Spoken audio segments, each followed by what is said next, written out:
The total Chunnering mustard pot that we're in right now. The Chunnering mustard pot. Okay, how can we call it? A chustard mott? No, Let's just call it chutney. Chutney. We're every day struggling through chutney. Yeah, verbal and 3D designed chutney. Yeah, up to our flipping necks in it. Yeah. So with ferrets.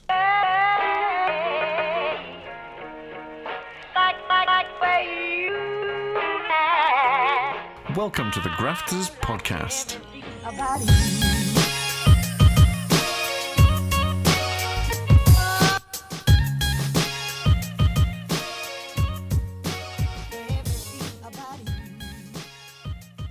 Hello, John.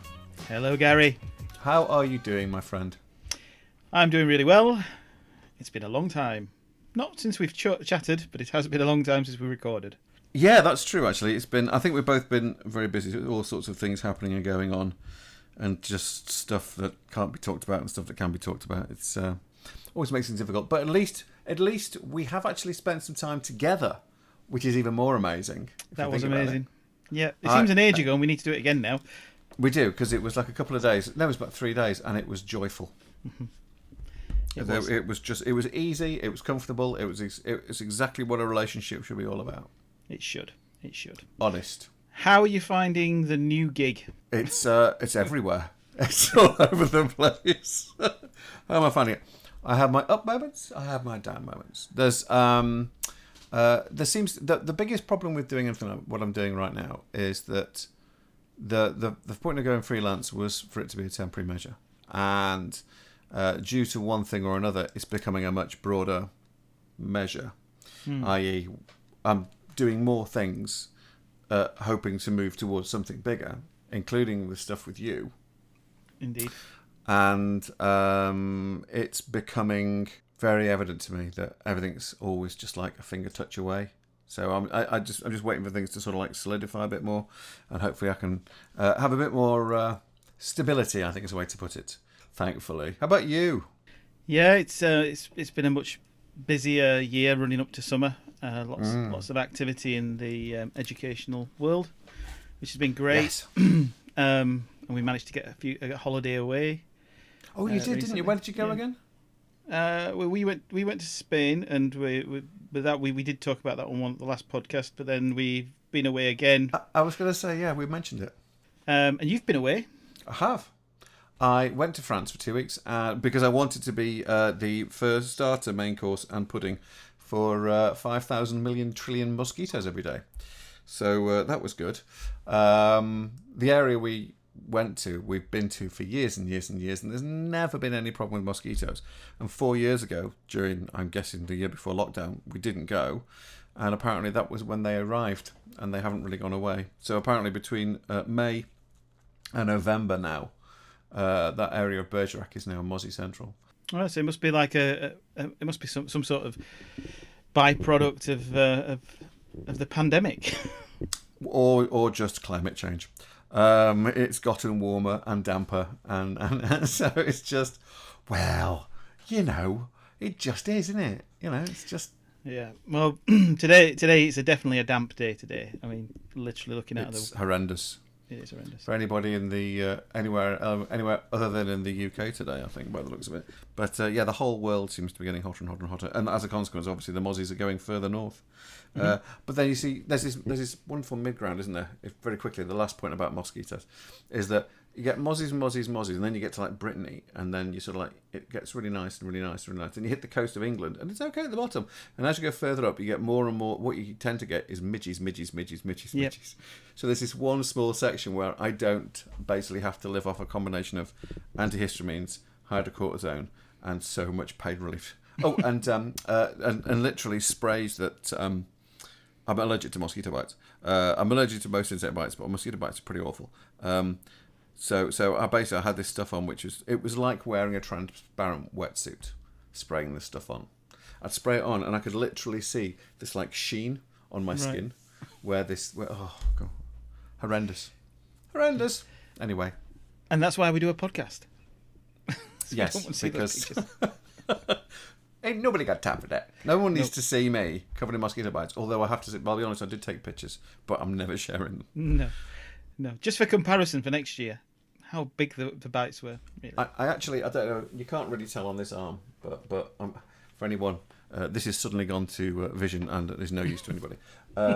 I had basically like another elbow here, growing out of my arm, and then I had a bump that went like this. So I had a Popeye arm, and then I had another one on the other side of a Popeye. So my left arm, I basically looked like some sort of like alien freakazoid from my wrist basically to halfway up my upper arm. Big bites, lots of swelling. You did get 2 weeks away, and that's what it's all about. 2 weeks with the family. I found that the best thing to make myself feel better was drink wine every day. And in Bergerac, what better? Oh yeah, we got some nice stuff there. I just remembered actually, I've just got a box of 6 bottles of wine in the back of the car. I've got to move. Anyway, right. Sorry. Anyway, if you need help moving them. So halfway through season 2. Pretty much. I think we are now, aren't we? Pretty much. Although we've probably taken as long as season 1 to get here. Well, season 1 was a bit over a year and a half, so hopefully we're doing better. Hopefully, we can get a few more. I think by season 5 we might actually be within the football year. I think by season 5 we'll be like, John, can you hear me?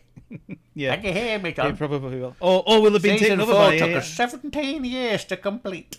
No, I think AI will have taken over by then, and we'll be doing the AI podcast. AI. It'll be like Max Headroom. It was nice to think that, and we were doing. I did some bit of research over the of a podcast, and it looks like that we're officially presenters now. We're journos, really. Yeah, we're the new age journos because we do podcasts on stuff. Well, this is true, and also now we have proper email addresses as well. If anybody's interested, we do actually, and just to be really, really original, if you want to get in contact with John, you type in John at thegrafterspodcast.com. Mm-hmm. And if you want to get in contact with me, John, what is it? I think it's Gary at thegrafterspodcast.com. That's it, yeah. So it's all lowercase. John is spelt with an H, and Gary is spelt with one R, which is Gary. So we alluded to the fact that we actually spent some IRL time together. We did. None of this URL. None of this URL or no. Virtual. No, this was all in the flesh. All lovely, cuddly versions of us. Big shout out to Simran. I think first and foremost for what. All hail Simran! What an amazing gig he put on for Format. Seems an age ago because it was, but what's Format again? Just for anyone who doesn't know. Format is basically the coolest gaming get together in the north. Right. So pretty much. Yeah, pretty much. So we did a VIP event on the Wednesday night, which you went to, and then on the Thursday there was the main event that was so outrageously over the top. It was brilliant, absolutely brilliant. Some amazing games on show from developers, lots and lots of entertainment. It was just a great night out, and they're so needed. They're so needed. They are because it really means that people who work on the games generally feel as though they're in part of a community. That's it, isn't it? It's all that thing about community. It's all about community, yeah. Because the moment you sort of, and especially with the people who play the games, and the people who make the games, each one is the reason why the other one are there. And this time we really focused on the educational side as well. So we had people there from Burnley College and Wakefield, and some of the students got there as well, which was absolutely awesome. So it was really inspirational for those guys to be rubbing shoulders with smaller developers, indie developers, and also some of the bigger studios as well that were there. Yeah, really, so that was really cool. And I met Mr. James Clark, who will come and talk about it in a while. Mm-hmm. But then we got in the car on the Friday and we went all the way down to Hertfordshire. Monumental day. It was probably the shortest drive to Hertfordshire ever. It took us minutes, didn't it? Two old friends in a car just catching up. I mean, we threatened to do the podcast in the car. Probably better we didn't. I still think we should. No, actually, no. Considering some of the conversations, I think absolutely not. No, but we did actually. It was definitely what I would call a chunnering session. Very much. Which essentially is what this is anyway. Having a good chunner. So, we're guests of Neil. Obviously, been on the show of Neil. Great to see the students' work, but we also saw work from the VFX and animation courses as well. And I don't know. I'm a little bit biased on this. So, what was your first impressions? First impression was, have we found the right area? Because we thought we'd gone to the wrong campus, and we thought we were at the right place, and we weren't. So we had to move. We had to get in the car and go off again, which is fine. And then I should really read my emails. And then when we actually got to the place where we were meant to be, it was a bit of a it was just a load of people in one big room before they'd even gone into the place where they're meant to be. So everyone was milling around and stuff, and just chatting, and it felt like I was waiting to go into a big hall, which is basically what it was. And then when we went in, first of all, I was amazed at how many people there were there. For people who are actually going to sit down and watch. It's like it's the end of year show basically. Yeah. So you're going to get to see everybody's work, and sometimes on those sorts of things, people don't turn up because it's like I don't care. I don't want to see all of everybody else's stuff. The place was packed. Everybody was there, and it was more of an award ceremony, end of year thing, and it was. In all honesty, I thought it was absolutely astounding. The mood in there, the atmosphere in there was electric. The lecturers themselves who were there, all of them, were great. The VIPs, of which I consider myself absolutely blessed to be considered one, off the back of you, of course. But to be a part of it, it actually was a really. It was a really. I was really proud to be there, and it was. I was stunned by the whole thing, and obviously the quality of the work, which I'm sure we'll discuss in a bit. What were your first takes on it? Because you've been there before, haven't you, to one of these? Yeah, I went. I went last year, which was I was blown away really by just the quality. I think of the work on show, and we were. I mean, it's worth mentioning. We were in a mix of industry guests who the whole point of the show at Hertfordshire is that they bring the industry guests in, and we act as a panel of judges to judge really some categories, and it's all done over a lunch, which is great, but really you don't really get to eat any lunch because you're spending that much time chatting about the actual work you've seen. And the first time I saw that, what really stood out was the fact that there is a culture, certainly at Hertfordshire, but there is also a culture at other universities as well that's starting to shift, which is working more in teams, which is exactly the sort of soft skills that we need the students to be doing, and it's evident when you see the work. So this year it was great to be in there with people from Industrial Light and Magic and from Blue Zoo Animation and K9 Digital and all the other people that turn up to support these events and to give feedback, on the actual work. But it's the way that the show is presented. It's presented as such a celebration of work, and the tutors are so. There's a lot of it's a while since we've done a podcast. The tutors are so a part of that as well. They're celebrated equally as much, which it was great to see. Yeah. Great to see such good work. No, it was. And that's the thing. I mean, it was like we were seeing everything. We were seeing, game stuff, VFX stuff, 2D animation, 3D animation. I mean, the 2D animation was off. It was off the I actually asked the guy. The one that was it the one that won? Anyway.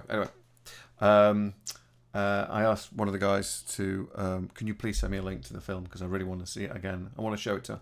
Because I was talking about it to Alex and to Molly and Eve, and so he sent me the link to where he's got it hidden away, and I watched it with them because I knew they would wet their pants because it was so funny. It was. I mean, the laugh out loud stuff was great. I can't remember the name of. Can you remember the name of the actual piece? It's a blur. I mean, there was a lot of driving on that day, so a lot of it got wiped from my memory. To be fair, but all the stuff, everything, all the 2D stuff, all the 3D stuff, was of such a high standard, very evident by the fact that there are, and if people don't realise this, every year ILM send a team of about 4 or 5 people to Hertfordshire to literally cherry pick from the end of your show and say, can you please come in? We want you to come in. We want you to come in. We want you to come in. So not only did they do, a woman from ILM, who was wonderful, did a talk all about the stuff that they've been doing on Andor. Was it Andor?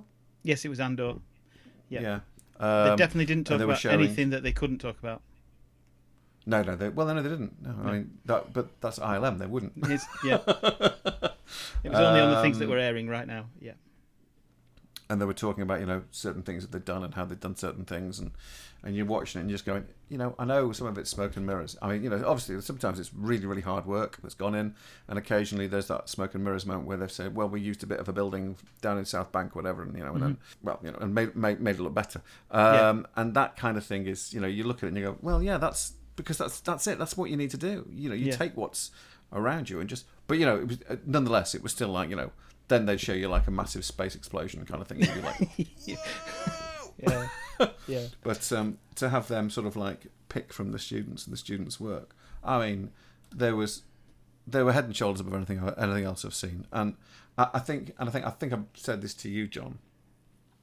Fundamentally, the work that I saw there is the standard that I think every university should be aspiring to. Yeah. I think there's a blueprint there, and Neil and I have been talking about how we can sort of help other universities and colleges to find their way, their groove, to make the same sort of strides forward. Location's everything. Hertfordshire is very, very close to where a lot of the movies are built, are made. It's not something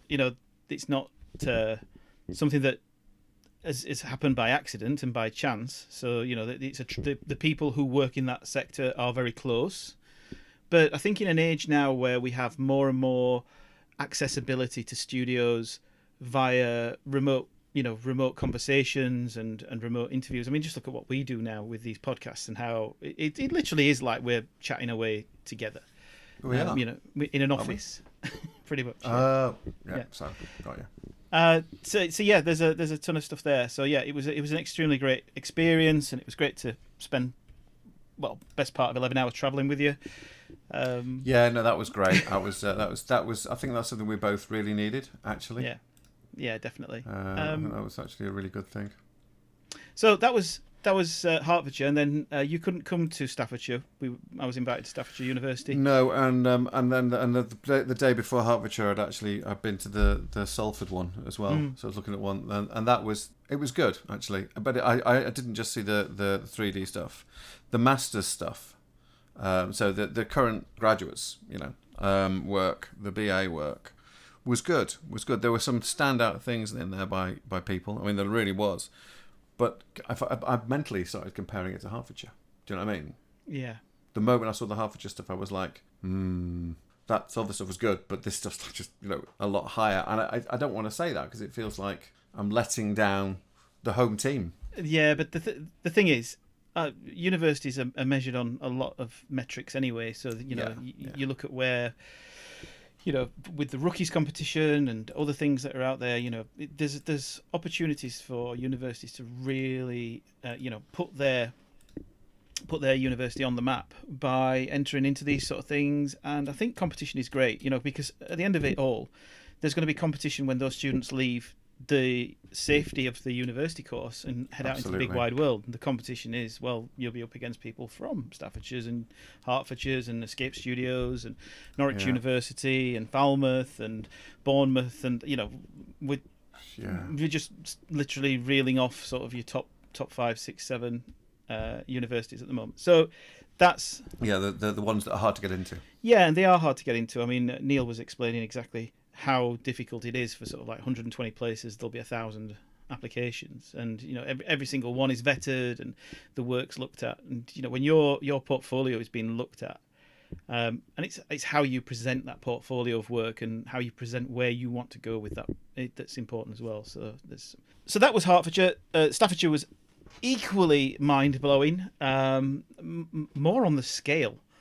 There was How so? 4 times the people graduating. Oh, really? Yeah, I mean it is a huge course, and covers a lot of, there's so many different elements and flavours to the course. Staffordshire does, has been leading the charge for the games community for such a long time, and the teaching teams are so much bigger as well. There's so many different elements of the teaching team. But the thing that I took away, individually, some of those students were absolutely outstanding. There were some extremely talented individuals on show. Painfully talented. I saw one Unreal scene that I think beat the Rivian scene. Oh, really? For its beauty.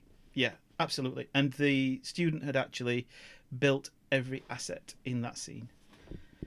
Speed tree was used for the trees, but other than that, every asset was built. Every single part of that was built and textured and lovely crafted and put together. And it was just breathtaking to actually look at that sort of thing. And he'd done it in a workflow that was very much an industry standard pipeline. So good. It was replicable. It wasn't something that was it was a passion project. It would never be repeated. It was something that you could easily see him going on to do other things. And the environment art that I was judging on, that was such a difficult. Myself and the representative from Lab 42, we sort of argued quite a lot about who should take the top spot, based on the criteria, and I was being a little bit, I think, probably too strict with the criteria. Maybe, but I think that if the criteria is in place, I know it's obviously, it's like they're both wonderful pieces of work, but one fits the bill slightly more. That's the winner. Yeah, it has to be. The argument I was making was, if I had been the director of that shot for that particular game, had that person fulfilled the brief in its entirety, or would I have had to go back and actually ask for changes? And that's how I was sort of judging it, based on my experiences. So you were basically saying that guy wouldn't have needed that many changes, that person. Well, the one that I was picking, I said literally had nailed the concept art to the letter. Literally, it was the concept art brought to life, which for me, that's what I would want an environment artist to do. And I think that the trouble with, I think, some of the pieces that they do in universities, there's a little bit too much element of allowing them creative freedom. I think if you choose a piece of concept art, you should follow that out to the letter, and that should be the criteria that you're measuring against. But anyway, no, you're absolutely right.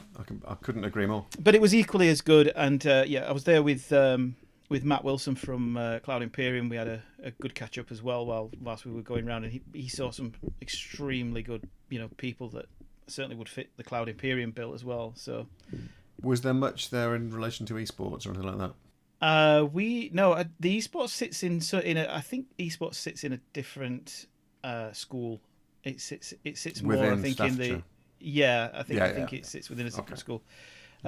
So there's but it was what was really nice was talking to some of the associate deans and so on about their visions of what is to happen. And I will be going down to London to see their with Chris to see their London outreach facility as well shortly.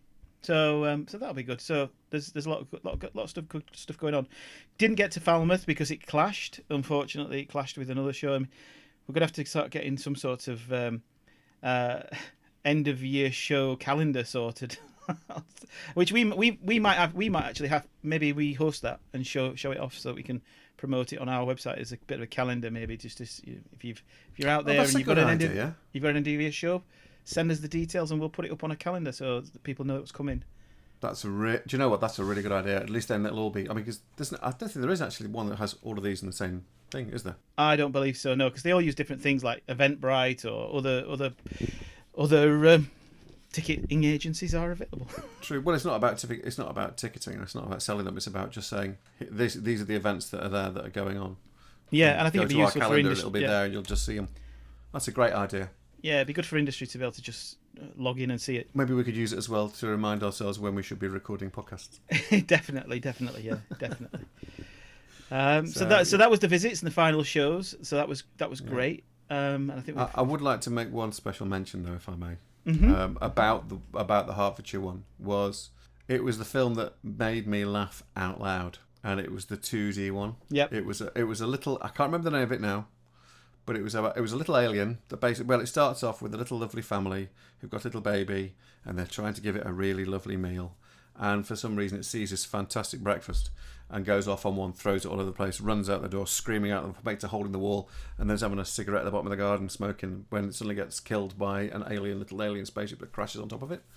And I won't ruin the story, but I think everyone's a bit happier once the child's gone, let's say. It was a mix-up, wasn't it? It was a mix-up. No. It was purely accidental smashing on. Yes, it was. It was an accident. But at the same time, it sort of like fulfilled the hopes and dreams of the little alien inside the spaceship who just wanted a family. He did. A loving, caring family, and but it's that reveal in the fun park. Do you know the bit I mean? He goes to the fun fair with a lady. He's got a little ice. He's walking around, and then someone walks through frame in front, and he sort of like slowly stops and looks, and it's another little alien holding the hand of this lady who's got an ice cream, and he just gives a tiny little nod as if to say, "Yes, I am the same as you." And then the little alien just goes, little nod back, and then life carries on. And it's it's so beautifully written, it's so beautifully timed, it's so beautifully put together. It's a complete finished thing, sound, picture, everything. If you took that to say, what are the Robot Chicken? I think that would be the sort of thing that they would sort of like take on immediately, because it's got that sort of like, I am a complete finished package. Mm-hmm. That's it, and that's just one. Those sort of things don't just happen. That's inspired, beautiful work by that team. About 4 of them were there, 4 or 5 of them. Did they win the grand prize or something with it as well? I think they did win the grand prize. Yeah, I think they did. Well done, Indeed. Well deserved. So that was my little mention, and I'll stop now. Yeah, it's I was trying to find the chap that did the Unreal Engine thing as well. I couldn't find his name. Oh, was that the big beastie thing that in the forest? Yeah, that one. I think that won best character. Was it character? It was extremely well rigged. I'm sure somewhere that yes. Oh no, it was all beautifully rigged. I'm sure somewhere. Hertfordshire should have on their website. They should have a list of all of this. They should have, yeah. They should have. We will have to post some names in descriptions for people to see. Yes. It was a very last minute get together. This, so we're making the most of an opportunity. But actually, I think it's going well. Quite frankly. Yeah. So go on. And then finally, I did a bit of travelling around for the shows that have been on. So we've done the shows with. The Develop at Brighton show, which was great. I did the end of the year. Oh yeah, you met Bliss, didn't you? Yeah, I went down and did the final thing. So we had 600 people from industry all turn up for the end of Develop show in aid of special effect and raising well over I think £13,000 for the charity, which is just astonishingly brilliant. So it was great. Fabulous. And I really do appreciate everybody that gets involved with that. That's cool. The cool thing about working at Escape is being able to give up extra time to these sort of things, which is I think really important. So important that I think I'm going to be in September jumping off the side of Anfield to do an abseil. So that's going to be terrifying as I'm scared of heights. But I love Liverpool and I love special effects, so it's going to be well worth it. It'll be great. It'll be great. I will. You need someone to film it for me so I can put on the teardrops falling from you and as you're abseiling down and the screaming. There we go. Just on actually, what a great segue. I've had some really interesting conversations with our friends at Autodesk recently. Autodesk, I should say, because talking about just roadmaps and where things are going. And I'm going to ask people that are in the educational sector, how much are you doing with Bifrost? That's going to be that's a question, because Bifrost sits within Maya. It's a standalone package, but sits within Maya, and it's a procedural tool that no one seems to be getting a hold of in the edu sector, or I don't feel that they are. So I think there's more people actually using it in the industry now.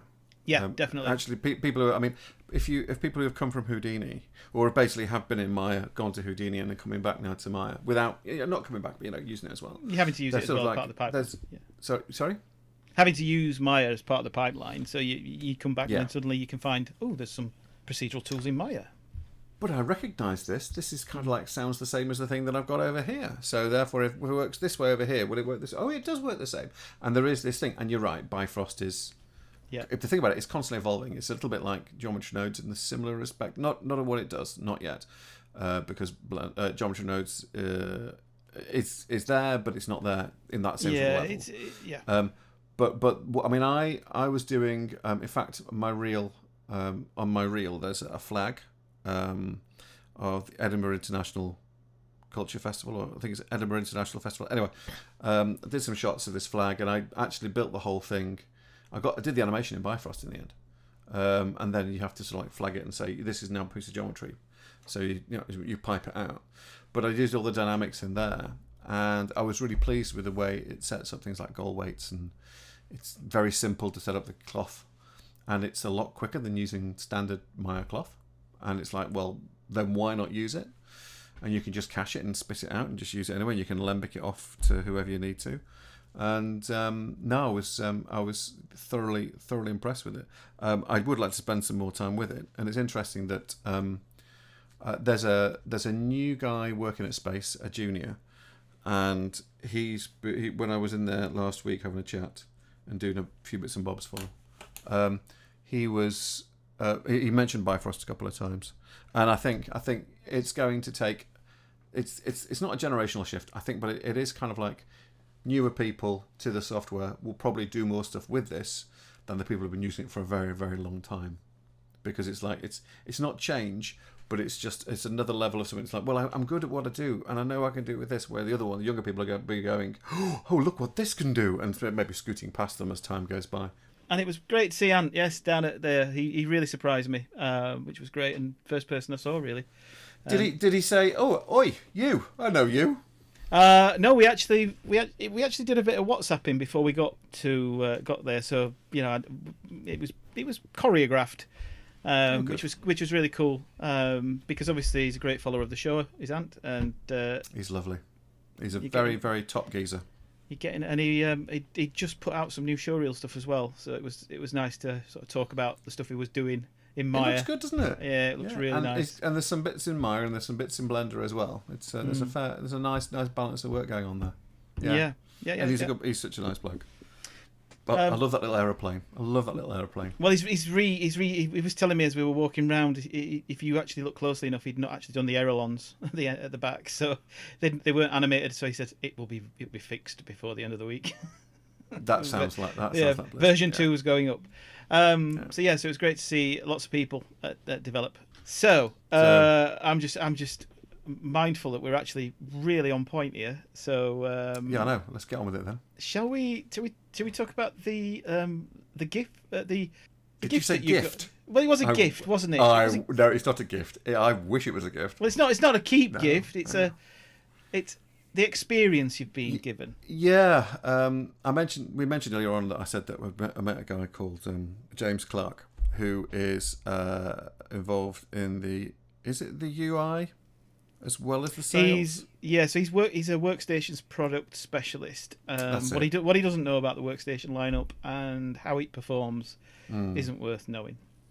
Well, that's good. Anyway, we were chatting away, just get on really well. I really liked the guy, and then the following day he sent me a message on LinkedIn and said, I really enjoyed meeting you yesterday. It was great. I said, yeah, it was. I said, next time I won't drive, so we're gonna have a drink as well. And he went, yeah. And I just said, oh, and if ever you need any Lenovo machines to be, played around with or edited, just let me know. And there was this little pause, and then this little message. We just went, let me look into that. And I was like, and then a few days later, he sent me a message saying, would you like to mess around with a Lenovo P620 workstation? And I went, yeah. And then looked again at the spec and went, yes, please. And he sent me through a little information thing and just said, it'll have the AMD Ryzen Threadripper in there, and one of the more recent ones, and also an NVIDIA RTX A6000 card. And I was kind of like, oh, that do sound quite nice. That do sound very, very nice. And so, that was all organised. That turned up along with a laptop, which is just on the shelf, just there. Mm-hmm. And behind me, just above Steve from Stranger Things. And it's been mind-numbing, I think is the best way to put it. It's the Threadripper is for a CPU. It's comparable to a lot of GPUs when it comes to rendering. Once it's pointed at it, it's not quite as fast, but it's getting up to the GPU level. And then when you point it, then when you stick on the GPU, and you're like, well, maybe to my GPU, not this GPU. and the speed, the quality, the build. I mean, right now it's sitting here on the floor right now. Well, it's not on the floor. I've actually got it on a little raised platform because I don't like putting my computers on the floor. And it's nicely. I'm just touching the back where I can reach the back. Yeah, it's the warmth on it is hardly anything at all. You know, I mean, if this was my machine sitting here, which compared to this is like, you know, lives in a bin somewhere, it should do. It's staggering. I did do a review about this on my YouTube channel, but I didn't really know where to push it in terms of anybody wants to see it, because it's not like you can easily just say, watch my review. But it shows you some of the stuff that I was doing. So it's like some of the animation that I was doing with it. I mean, like I was basically getting real time CPU rendering of some design work that I'd done based on Matthew Borrett, which is another one of my tutorials. And it was just spinning around in the environment. I'm like, this is unbelievable. Yeah. It is. I want to say the word this is unreal, but it's not unreal. It's actually Blender. But you know what I mean? It's just it's staggering the speed of this thing. To be fair, that A6000 card running Unreal is running Epic's Unreal Engine is something else. I mean, really, not it's something surprised. else. Yeah, there's a lot of things that Nvidia unlock on that, so it's pretty. Yes, well, yeah, because they're kind of in bed together, aren't they? Pretty much. So I suppose it's probably pretty much geared for exactly for that. Yeah, I mean, Epic are part of the Omniverse things. I think I shared something actually on LinkedIn recently about Omniverse partnering the new open source USD stuff that's going on with Pixar. So they've all got together and they've created an open source forum to really push the boundaries of what open source language, USD, Universal Scene Description, is all about. So it really is good. Oh, yeah, I think people need to be a bit more proactive in that department. So that's good. Yeah, and it's worth going back to Bifrost. You know, Bifrost is USD native, so it's, you know, it lives and resolves in the metaverse that's the Omniverse, if that makes sense. And these are the graphics cards. You know, with the 40 series, the new Ada chipset. These graphics cards are tapping into now the AI on the card. You know, so there's so much more that can be done with these graphics cards that's yet to be done. I know Adobe have got some new things coming out in September, which we can't really talk about much, but there's some new cool tools that are coming out for video replacement, video editing, and AI plays a massive part in all of that. So your graphics card will be heavily loaded, and it's the reason why you'll be, you know, wanting an upgrade at some point. Oh, absolutely. I mean, and you know, obviously Unreal to use for creating computer games. I was running. I put my Steam account on the machine. I mean, all of this stuff's got to come off soon because it's got to go back, which is the real problem. It's not a gift. It's a loaner. So I put on Destiny 2 and I was moving around, and that was. That I was getting a reasonably good frame rate, sort of like, you know, 240 frames per second. You know, nothing to write home about. What? And but I thought, well, you know, I know what I'm doing better with Subnautica, so I'll just play Subnautica. I just have to basically get over my fear of depths, and because it is one of those games that if you, I mean, I can swim. I'm not a brilliant swimmer, but I can swim. I don't like swimming over deep water very much because it kind of freaks me out. I remember swimming in this is not, it sounds like, oh God, look where he's been on holiday. Swimming over the Great Barrier Reef is something I've always wanted to do since I was 7. Finally got a chance to do it in about 2019. And I remember swimming off the back of the boat. And everyone has to wear a life. Everyone has to have a woggle so they don't drown. And I'm swimming out over this. Did you just throw you in and say shark and see how fast you come back to the book? Well, fortunately, the area we're in doesn't have sharks. So anyway, the point is, as I'm swimming out over it, I remember going, "Oh, there's a bit." I didn't notice it because you're looking ahead at the reef. So and then when you turn around to go back to the boat, because the boat can't be that close to the reef, you have to swim in, and so the reef sort of like does this downwards. Yeah. So as you're getting to the boat, you're going, "Oh my god, oh my god, oh my god," Yeah. and you have the immediate fear of what is down there. So that's it. Yeah, Subnautica, getting all that stuff. But I basically, one or two points. I thought, right, okay, so I've just got to try and see what I can get out of this card and out of this machine, because it's all intertwined, obviously. So I basically, on Subnautica, the frame per second is locked to 144 max, because you don't need to go any more than that, do you, really? But I thought, but you can turn it off. So I did. And I got to 284 frames per second at one point. And it was like really busy. What was going on was really busy. I just thought, wow, can't sit fairer than that. I mean, it's doing exactly what I want. But the big thing, and I mentioned this in the review, is that in theory, this machine can be used as bed for a bunch of virtual machines. So in theory, you could have this in an office where a lot of people basically log into it, or remotely they could log into the server and use virtual machines, which basically are all from this one machine. So you can probably get, with general everyday tasks that you would do, plus a couple of heavy ones, I think you could probably get about 10, maybe 12, I would have thought, virtual machines off of it, which is amazing. Because of the price of that machine, you're getting 10 machines. There are some packages that unfortunately don't work with VMs as well as NVIDIA would love them to, because NVIDIA did sort of sell quite heavily into, VMs will be the future, and you have these big graphics cards and then you can just carve them up. But the way that certain software is, certainly DCC software is configured, you end up basically overloading the graphics card, and you're allocated a certain portion, but the machine wants more. Yeah, that's what I mean. I mean, it wouldn't be most people. You'd have maybe 10 sort of like low rent, low GPU things, and then a couple of hard ones, and that would be fine. Things like Photoshop and stuff like that, I'm sure would be easily incorporated in stuff like that. Completely. I mean, but it's a wonderful machine. It's a wonderful machine. Hopefully, there is more stuff coming. I think potentially there is a couple of things that might come in the offing, and again, they'll probably be send homes, which is fine. I don't mind that. I just like the chance to go have a good play with some stuff. Yeah, well, I think the thing was for certainly for that product in particular, it's like being given a McLaren. You're driving a Peugeot 107, you're going to be smiling, aren't you? You're going to be smiling no matter what happens. Every day when I turn it on. But the thing that was, I think, useful, certainly from a review point of view, was you being able to give the honest feedback of, well, this is how I would use it in my daily life if I had one. If that makes sense. I don't mean if you had a life. I mean if you had a machine. That's what I heard then. In your daily life, if you actually had a life, Gary. No, the thing is, John, I was just thinking, you've absolutely nailed it at the minute. Completely. So that was absolutely lovely to use. Well, just in the last, because we are being very strict on today with time. We've been uber strict. The last thing on our schedule list is our work experience, and where that goes. Yes. I think that's why we wrote it on there. I think that's why you wrote it on there. Probably.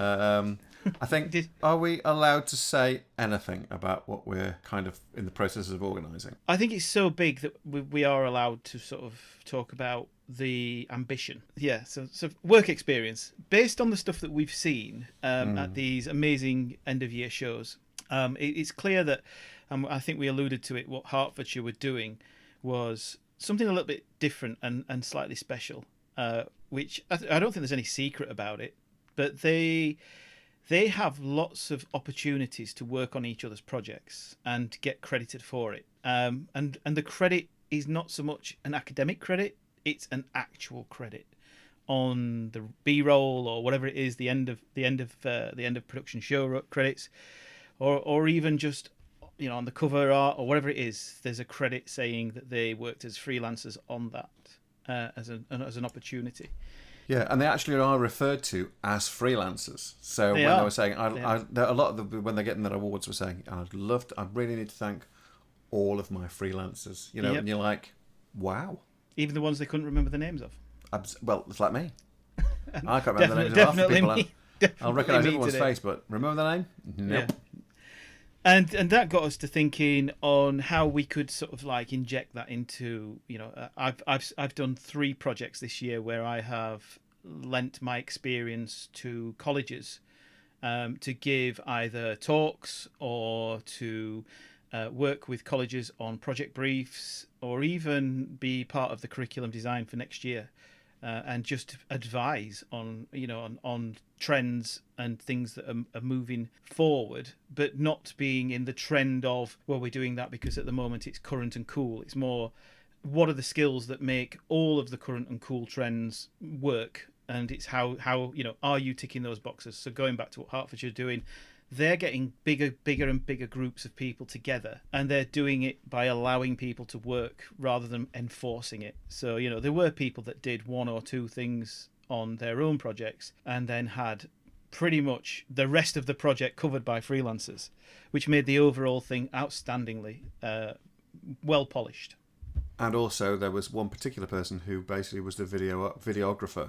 Basically was a DOP on multiple projects. Yep. And everyone basically was saying, thank you for such and such for filming this. And yep, yeah. There he is again. He's up again. His name's mentioned again. And it's like, And if you think about all that time that they have while they're at university, and yes, there's a lot of time that they're going to be doing certain things, but the work experience is undoubtedly probably the most important bit that they're going to do, because it's a chance for them to take chances, and it's a chance for them to fail and learn spectacularly from that.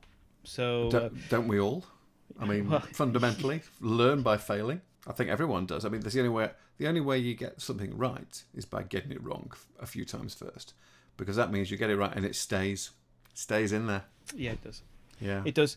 So we're going to be embarking on a bit of a sort of a project to try and open up some work experience opportunities for people at colleges, which is going to be awesome. And there may or may not be people involved from industry. I hope there are. I hope there will be. Certainly the people that we spoke to think that it is actually a really good idea and a valued thing. So fundamentally, I mean, it's what it is. If you think about it, is like, let's create a project which acts like a real world job, where people work on it and get treated, and they will be getting treated as if they're in a real world situation. Yeah. So you'll have, if you're working on, say, a piece of animation, you have a set time to do that animation, and you do it properly. You block it first, and then you do a first pass, then you do a second pass, and you do a final pass. And at each stage there'll be revisions and changes, and that's how things are in the real world. So FE colleges, they haven't had this experience, and higher education colleges, they haven't had this experience either. They maybe have more knowledge than the FE people, but they still haven't worked in a real world situation unless they're coming to education after having done some of this work.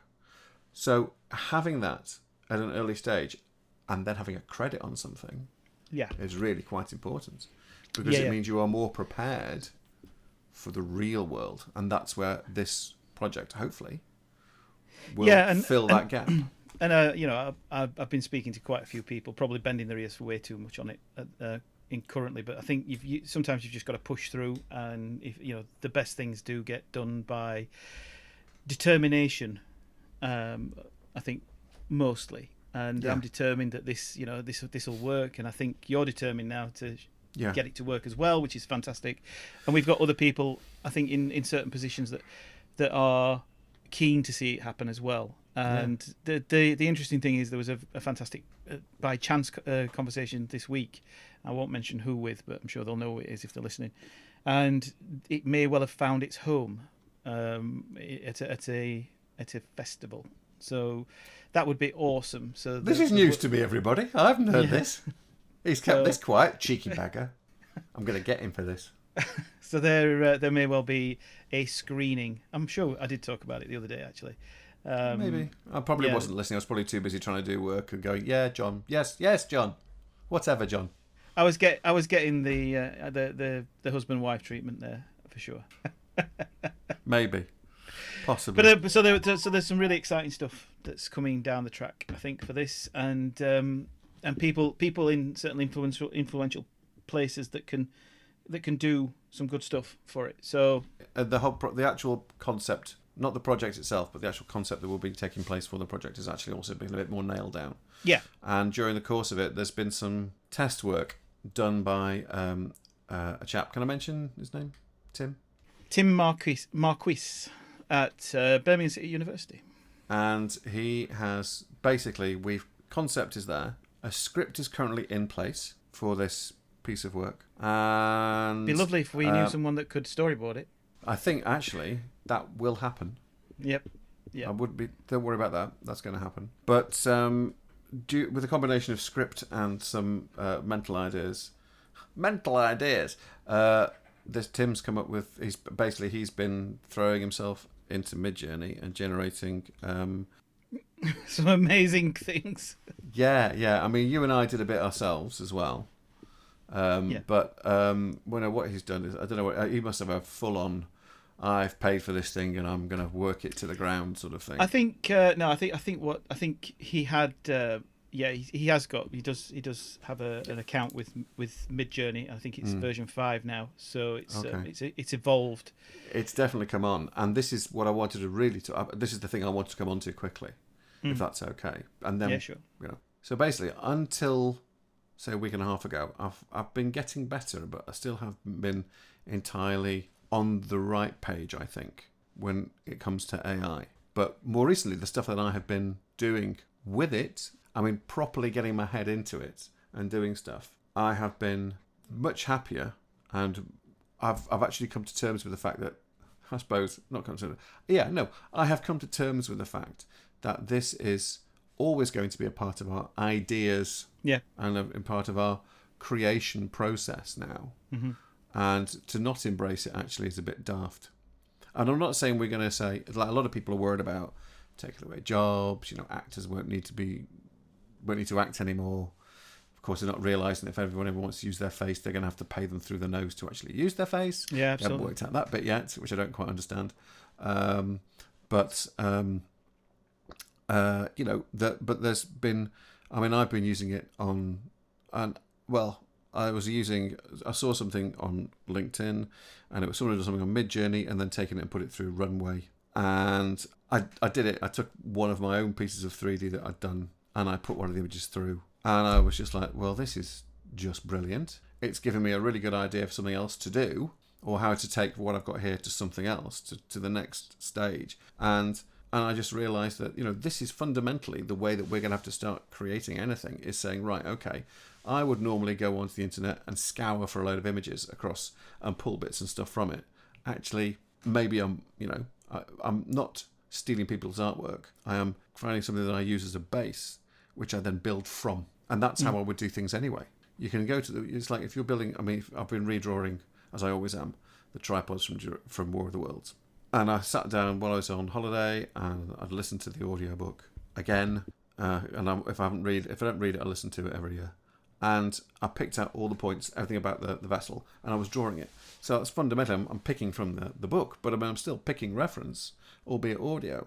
So it's just a reference tool. Mm-hmm. As a reference tool, it is incredible. And we were using it. You and I are both using it. And I have reached the stage now where, yes, I understand it's a good thing. Where it sits, yeah. Where it sits, which is in the early stages, yes. Yeah, for you. Yeah. And I think I wouldn't let it write a script for me. Let's put it that way. Well, no, I tried, and it's not good. But all right, isn't it? it had ChatGPT's fingerprints all over it. Exactly. Mine didn't, did it? Well, I think you can spell right. There is that. There is that. So there is a lot of stuff happening, and I think we're thinking that probably season 3 will go down the route of more of that work experience, where we actually get more people involved in the project, and as the project evolves, there will be more talks and discussions about just really about how it impacts into education, how it impacts into the pipeline of talent and talent sourcing at a much, much earlier stage. This is the point that we're trying to make, or I'm trying to make, is this is completely aimed at the very beginning of, getting people to fall in love with creating content and having some success. And to see your name on a credit somewhere at such an early stage, and to have completed that work experience, what a buzz that will be. So there's some really cool things to come from the back of that. I remember when I first saw my name as a credit, and on the one film I ever worked on, but I'll never forget I literally sat there in the cinema and I thought, that's it, job done. Yeah, that's stick it. a pin in me, I'm done. I was just overjoyed. So when you do actually see your name as a credit on something, and you can say, I did that, and you can show it to people, and there you can go, I did that. They go, you did that? Oh, wow. And that means everything. It does. It really does mean everything. So if we can make it, so a bunch of late teens, very early 20s, end up doing something that's outside of what they're generally doing anyway. Yep. But it's something which can easily fit in and around what they're currently doing. Well, it's part of their course. I mean, at the end of a any creative course, any course that they're doing at level 3, they've got to do a minimum of 30 hours work experience. And what we're hopefully going to do is create a solve for that that is actually very well targeted in the creative area that they are going into. Yeah. So yeah, it'd be nice for them. I think so. Yeah. Something to look at and go, hey, rather than it's work. That was my shot there. I did that. That was me. Yeah, it's gonna be awesome. It will be. It will be. Cool. And the idea, by the way, just so everyone know, it's John's idea. He came up with it, and I just went, oh, I like that. Can I write it? And then I went away and did it, and it seems to be all right. It seems to be all right. People like it. It's got a bit of fun about it. It's I mean, yeah. It's not quite what you're going to expect, though, is it, when you see it? No, probably not. Probably not. No. But it will. But all the assets will be there. It will all be so cool, and there will be people that will need a mention from start because they'll have brought those assets to life. And obviously that's I'm realizing I'm probably way too far now away from the tools to be of any use to anybody. Maybe there'll be some background environments built by me at some point in Blender. What John doesn't know, we're actually doing a live scan of John and putting him on a rack in the background. Yeah, my face has gone into Mid-Journey. Like the titles to Westworld, you'll be there like this. Oh no. Right. Well, I think we have absolutely blasted that. Yeah, I think that's a cracker. That was brilliant. It was brilliant. Yeah, and it's always a pleasure to spend time with you, John. But I think the point was really, we've got a lot of stuff which is coming up. We needed that sort of like break in order to just get some. It's like housekeeping. Yep. Yeah. Yep. But we're going to share it. That's the thing. Share housekeeping. And I've moved us over to ClickUp now, so we've got more of a plan in place. Yes. Like when we remember to use it, that is. Well, I've just turned on notifications on that browser now, so yeah, it'll send me reminders saying you've not finished this and not finished that. So it's, hopefully next up will be our CTO at Escape Technology, Lee Danskin, having a chat about all things tools and new stuff and pipeline and how he got into the industry and everything else. Yeah, that'll be good. And then also we've also got John Nguyen. I hope I say his name right. And we're going to find a time. He's an educator. He's also teaches After Effects in extra classes for other people. He has a little business that he runs that does visual effects, and he's starting to get involved a bit more in AI. So he's actually covers a whole load of bases. And then I believe also there's someone who you spoke to, and hopefully she might be coming on as well. All being well. All being well. Right. Cool. So, on that note, I think we'll say goodbye for tonight. I think we will. Will say goodbye. Yeah. So, goodbye from me, Gary. And John, it's a good night from me too. How lovely it is. Night. Good night, young man. Cheers, mate. I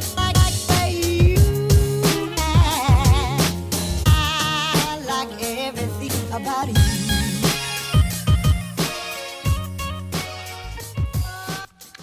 This work is licensed under a Creative Commons Attribution Non-Commercial Share-alike 4.0 international license. Any opinions stated during the course of this podcast belong purely to myself and to John and are based at the time that we record this. The theme music is My Everything by DJ Quads. If you like that, and I'm sure you probably did, there is a lot more of his great stuff which you can find at soundcloud.com/DJ Quads, or his music is also promoted by www.free-stock-music.com.